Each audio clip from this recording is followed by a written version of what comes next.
सबको जय मसीह की। आइए हम हमारे अध्ययन को जारी रखेंगे यशायाह की पुस्तक का। हमने सीखा था कि कैसे यशायाह की पुस्तक जो है वो मददगार है। विषय को लेकर अलग अलग विषय जो हैं हम इस पुस्तक के द्वारा अध्ययन कर सकते हैं, और हमने कुछ महत्वपूर्ण विषयों के बारे में सीखा था। उनमें से कुछ विषय थे अनंत काल, यीशु मसीह का जीवन। हमने पवित्र आत्मा के विषय में भी सीखा था कि कैसे वो हमें विश्राम और वो आनंद दिलाते हैं। और हमने सीखा था उपवास के बारे में कि जो असली उपवास है परमेश्वर की नज़रों में वो क्या है। और जब हम इन विषयों के ऊपर हम अध्ययन कर रहे थे, मैंने आपको कहा था ऐसे बहुत से विषय हैं जो हम इस पुस्तक से हम लोग अध्ययन कर सकते हैं। और जब हम यशायाह की पुस्तक अध्ययन कर रहे हैं, हो नहीं सकता कि हम 53 अध्याय का अध्ययन ना करें, क्योंकि जो 53 अध्याय है वो यशायाह जो सुसमाचार प्रचारक है उसके बारे में बताता है। मैंने आपको बताया था कि कैसे हर एक जो भविष्यवक्ता थे वो एक तरीके से प्रचारक भी थे, क्योंकि वो हर एक लोगों को परमेश्वर की ओर वापस मोड़ के लेके आते थे। इसलिए हर एक जो भविष्यवक्ता थे वो सुसमाचार या फिर प्रचार करने वाले जो वो भविष्यवक्ता थे, लेकिन जो असली जो एक महान जो प्रचारक थे उसको हम यशायाह की पुस्तक 53 अध्याय में पाते हैं। तो आइए उनके बारे में और अधिक हम जानते हैं 53 अध्याय में, जिसमें उस मृत्यु के बारे में जो है यशायाह नबी ने लिखा है जो यीशु मसीह ने मेरे और आपके लिए ले ली। और ये बहुत ही अद्भुत बात है कि कैसे यशायाह जो नबी थे वो यीशु मसीह के इस कार्य को जो है वो समय से पहले एक भविष्यवाणी के रूप में देख पाए। और मेरी आशा है कि हर एक भविष्यवक्ता जो है इस अध्याय से जो है वो प्रेरणा लेते हैं। आइए हम लोग जो है यशायाह की पुस्तक 53 अध्याय उसके 2 वचन से पढ़ेंगे। यहाँ पे इस प्रकार से लिखा है, क्योंकि वह उसके सामने अंकुर के समान और ऐसी जड़ के समान उगा जो निर्जल भूमि में फूट निकले।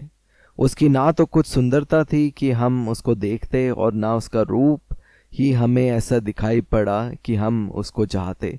तो हम देखते हैं कि सबसे शून्य जो स्थान यीशु मसीह ने चुना वो एक जड़ के समान थे जो निर्जल भूमि में फूट निकला, और कोई भी सुंदरता नहीं थी कि हम उनको देखते। और इसके 3 वचन में इस प्रकार से लिखा है, वह तुच्छ जाना जाता और मनुष्यों का त्यागा हुआ था। वह दुखी पुरुष था, रोग से उसकी जान पहचान थी, मतलब वो बहुत दर्द जो है उन्होंने सहन किया था, और लोग उससे मुख फेर लेते थे। वह तुच्छ जाना गया और हमने उसका मूल्य ना जाना। और इसका जो परिपुक्ता या इस भविष्यवाणी को पूरा होता हुआ हम देखते हैं मत्ती का सुसमाचार उसका 27 अध्याय में।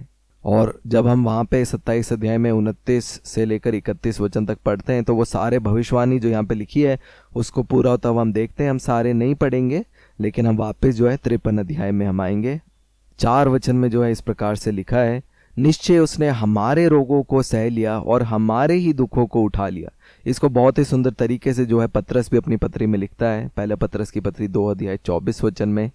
यहाँ पे इस प्रकार से लिखा है, वह आप ही हमारे पापों को अपनी देह में लिए हुए क्रूस पर चढ़ गया, जिससे हम पापों के लिए मर कर धार्मिकता के लिए जीवन बिताएं। उसी के मार खाने से तुम चंगे हुए हो। तो यहाँ पे बहुत ही सुंदर तरीके से वचन में लिखा है कि कैसे यीशु मसीह मेरे और आपके लिए वो मृत्यु को उन्होंने चख लिया। 4 और 5 वचन में हम पाते हैं, जिसको फिर से पतरस ने लिखा जो अभी हमने वचन में पढ़ा, पहला पतरस उसका 2 अध्याय और 24 वचन में।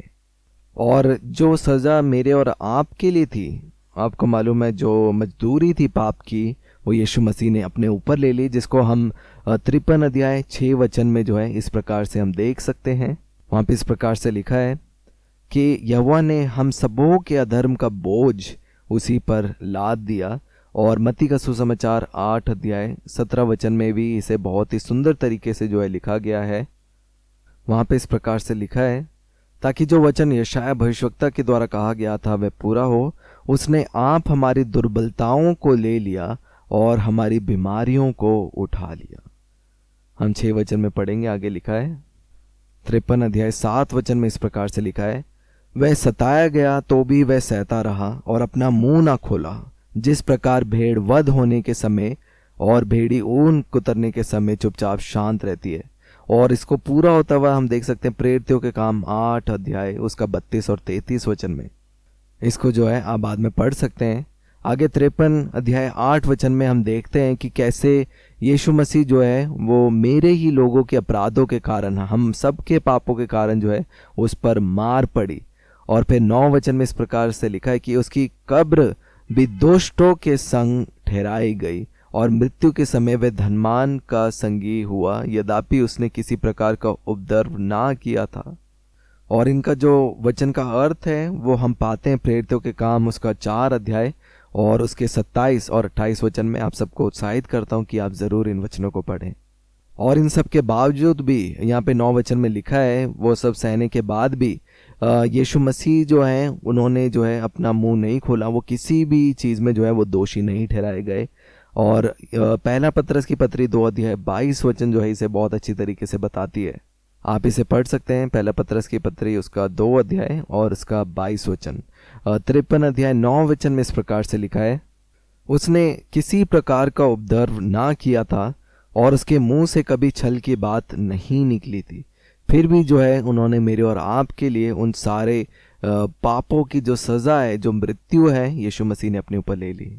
और जब हम आगे पढ़ते हैं, जब हम 11 वचन में पढ़ते हैं तो लिखा है कि वह अपने प्राणों का दुख उठाकर उसे देखेगा और तृप्त होगा। वो बहुत लोगों को जो है वो तृप्त करते हैं यीशु मसीह, और वो बहुत ही लोगों को जो है वो धर्मी ठहराते हैं, क्योंकि बहुत लोगों का जो दोष है यीशु मसीह ने अपनी देह में अपने ऊपर जो है वो ले लिया। और इसी बात को हम पाते हैं रोमियो की पत्री उसका 5 अध्याय 15, 16 और 17 वचन में भी। और जब हम आगे 12 वचन देखते हैं तो यहाँ पे लिखा है कि यीशु मसीह ने अपना जो प्राण है वो मृत्यु के लिए जो है वो उंडेल दिया, अपने प्राण को जो है वो मृत्यु के लिए दे दिया। और इसी बात को हम पाते हैं रोमियो की पत्री 3 अध्याय और उसके 25 वचन में कि कैसे यीशु मसीह ने अपने प्राण को जो है वो उंडेल दिया एक बलिदान के रूप में मेरे और आपके लिए। और दोबारा से 12 अध्याय में हम देखते हैं लिखा है कि वह अपराधियों के संग गिना गया, और इसको हम पा सकते हैं मत्ती का सुसमाचार 27 और उसके 28 वचन में, और लूका का सुसमाचार 22 अध्याय और 37 वचन में, कि कैसे वो अपराधियों के संग जो है क्रूस पे चढ़ाए गए, वो अपराधियों के संग जो हैं वो गिने गए। दोबारा से अगर हम देखें 12 वचन में लिखा है कि तो भी उसने बहुत के पाप का बोझ उठा लिया। और इसी बात को पत्रस भी जो है अपनी पत्री में लिखता है, पहला पत्रस की पत्री 2 अध्याय और 24 वचन में।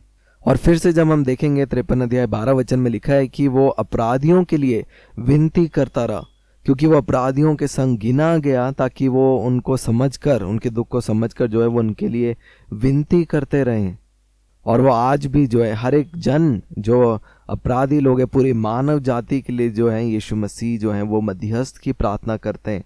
और लिखा है कि वो अपराधियों के संग गिना गया और बहुतों के पाप का बोझ उठा लिया और अपराधियों के लिए विनती करता रहा। लूका का सुसमाचार 23 अध्याय और 34 वचन बहुत ही सुंदर तरीके से जो है इस बात को जो है वो प्रस्तुत करता है। तो ये कुछ विषय हैं जो हम यशायाह की पुस्तक से हम सीख सकते हैं। और अब जो है हम उस बात को देखेंगे कि समानता को देखेंगे जो यशायाह नबी की पुस्तक और नए नियम के बीच में, क्योंकि बहुत सी बातें जो है वो सामान्य है और ज़रूरी है कि हम उन बातों को या उन सामान्यता को जो है एक बारी हम लोग साथ में अध्ययन करें। यशायाह की पुस्तक जो है नए नियम में वो 66 बार जो है वो नए नियम में यशायाह की पुस्तक का वर्णन किया गया है। ये बात ही केवल जो है इस पुस्तक की महत्वपूर्णता को दर्शाती है। और जो यशायाह 9 अध्याय 1-2 वचन है वो मत्ती के सुसमाचार 4 अध्याय 14 और 16 वचन में लिखा गया। 53:4 जो है वो मत्ती सुसमाचार 8:17 में लिखा गया। 40 अध्याय 3 वचन यूहन्ना के सुसमाचार 1 अध्याय 23 में लिखा गया। 61 अध्याय 1 से 5 वचन लिखा गया लूका के सुसमाचार 4 अध्याय 16 से 21 वचन। 53 अध्याय 1 वचन लिखा गया यूहन्ना के सुसमाचार 12 अध्याय 38 से 41 वचन में। 53 अध्याय 7 और 8 वचन लिखा गया प्रेरितों के काम 8 अध्याय 28, 32 और 33 वचन में। 6 अध्याय और 9 वचन लिखा गया प्रेरितों के काम 28 अध्याय 25 और 27 वचन में। यशायाह की पुस्तक 10 अध्याय 22 वचन लिखा गया रोमियो की पत्री 9 अध्याय और उसके 27 वचन में। 1 अध्याय 9 वचन लिखा गया रोमियो की पत्री 9 अध्याय 29 वचन में। और 53 अध्याय 1 वचन लिखा गया रोमियो की पत्री 10 अध्याय 16 वचन में। 65 अध्याय 1 वचन लिखा गया रोमियो की पत्री 8 अध्याय 20 वचन में। 11 अध्याय 10 वचन लिखा गया रोमियो की पत्री 9 अध्याय 27 वचन में। 1 अध्याय 9 वचन लिखा गया रोमियो की पत्री 9 अध्याय 29 वचन में। 53 अध्याय 1 वचन लिखा गया रोमियो की पत्री 10 अध्याय 16 वचन में। 65 अध्याय 1 वचन लिखा गया रोमियो की पत्री 10 अध्याय 20 वचन में। 11 अध्याय 10 वचन लिखा गया रोमियो की पत्री 15 अध्याय 12 वचन में। और 52 अध्याय 7 वचन रोमियो की पत्री 10 अध्याय 15 वचन में। कुछ महत्वपूर्ण वचन जो है मैंने आपके सामने रखे हैं, आप इन पे अध्ययन कर सकते हैं और देख सकते हैं कि कैसे यशायाह की पुस्तक से जो वचन है वो नए नियम में जो है बार बार हम पाते हैं। और यशायाह नबी की जो पुस्तक है उसे जो 5वां सुसमाचार भी जो है वो कहा जाता है, खास रूप से जो 53 अध्याय को लेकर। और यशायाह नबी को 5वां प्रचारक के रूप में भी कहा जाता है, मत्ती, मरकुस, लूका, यूहन्ना और यशायाह नबी। और इसीलिए जो है यशायाह की पुस्तक को जो है वो 5वां सुसमाचार की पुस्तक भी कहा जाता है। और इससे पहले हम यशायाह की पुस्तक का अध्ययन हम लोग समाप्त करें, मैं आपके सामने कुछ प्रसिद्ध वचन जो हम लोग यशायाह की पुस्तक में पाते हैं वो आपके सामने जो है मैं रखना चाहता हूँ। जो कुछ प्रसिद्ध वचन हैं जो हम सब जो है बार बार जिसे हम याद करते हैं, वो यशायाह की पुस्तक से जो हम पाते हैं वो है 40 अध्याय 28 से 30 वचन। यहाँ पे इस प्रकार से लिखा है, परंतु जो यहोवा की बाट जोते हैं वे नया बल प्राप्त करते जाएंगे, वे उकाबों के समान उड़ेंगे, वे दौड़ेंगे और श्रमित ना होंगे, चलेंगे और थकित ना होंगे। आगे हम देखते हैं यशायाह की पुस्तक से 41 अध्याय 10 से 16 वचन। यहाँ पे इस प्रकार से लिखा है, मत डर क्योंकि मैं तेरे संग हूँ, इधर उधर मत ताक क्योंकि मैं तेरा परमेश्वर हूँ, मैं तुझे दृढ़ करूँगा और तेरी सहायता करूँगा, अपने धर्मीय दाहिने हाथ से मैं तुझे संभाले रहूँगा।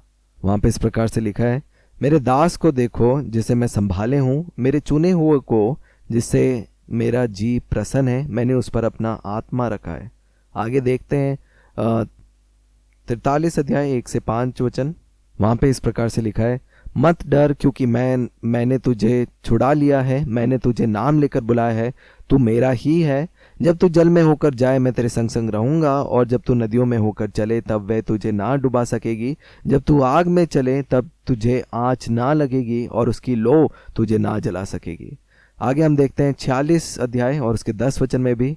वहाँ पे इस प्रकार से लिखा है, मैं तो अंत की बात आदि से और प्राचीन काल से उस बात को बताता आया हूँ जो अब तक नहीं हुई। मैं कहता हूँ मेरी युक्ति स्थिर रहेगी और मैं अपनी इच्छा को पूरी करूँगा। आगे हम देख सकते हैं 52 अध्याय 1 से 2 वचन लिखा है, हे सियोन जाग जाग अपना बल धारण कर, हे पवित्र नगर यरूशलेम अपने शोभायमान वस्त्र पहन ले, क्योंकि तेरे बीच खतना रहित और अशुद्ध लोग फिर कभी प्रवेश ना कर पाएंगे। आगे देखते हैं 55 अध्याय 1 से 3 वचन।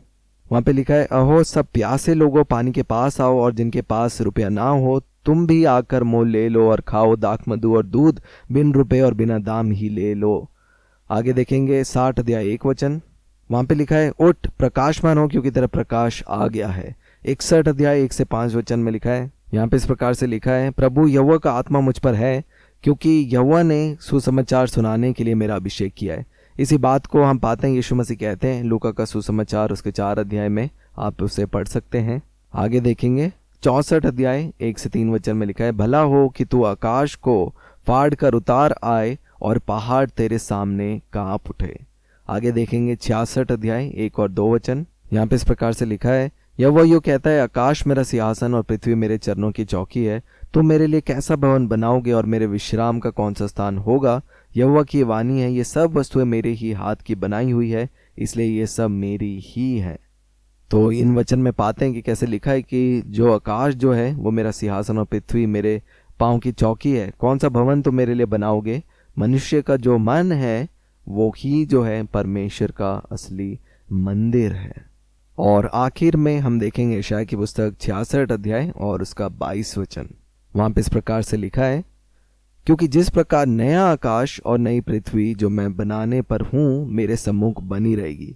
तो एक नया जो आकाश है और नई पृथ्वी बनेगी, ये जो है वो टल जाएगा, लेकिन जो नया है वो लिखा है वो सदा के लिए ठहरी रहेगी। तो ये जितने भी वचन हमने देखे, ये कुछ प्रसिद्ध जो वचन हैं जो बार बार हम पढ़ते आए हैं, याद करते आए हैं, जो यशायाह की पुस्तक से थे। और इसी के साथ जो है हम यशायाह पुस्तक का जो है अध्ययन हम लोग समाप्त कर सकते हैं। बहुत सारी चीज़ें हैं जो हम यशायाह की पुस्तक से सीख सकते हैं, विषय पे अध्ययन कर सकते हैं, लेकिन क्योंकि हमारे पास जो है समय थोड़ा कम है, अगली बार के लिए जो है हम विस्तार में अध्ययन कर सकते हैं। लेकिन आज के लिए ये अध्ययन हम यहाँ पे समाप्त करते हैं। मेरा विश्वास है कि आपने जो सामान्य जानकारी है यशायाह जो लेखक है उनके बारे में और जो भविष्यवाणी उन्होंने करी, आप सबका धन्यवाद सुनने के लिए। परमेश्वर पिता आप सभी को आशीष दें और आइए हम लोग उन चीज़ों के पीछे भागें जो अनंत काल की हैं। और उस नए स्वर्ग और नए पृथ्वी के लिए और नए यरूशलेम के लिए हम अपेक्षा करें जहाँ पे हम महिमा में प्राणी बनेंगे। और आइए हम उसकी ओर हम आगे देखें। परमेश्वर पिता आप सभी को आशीष दे।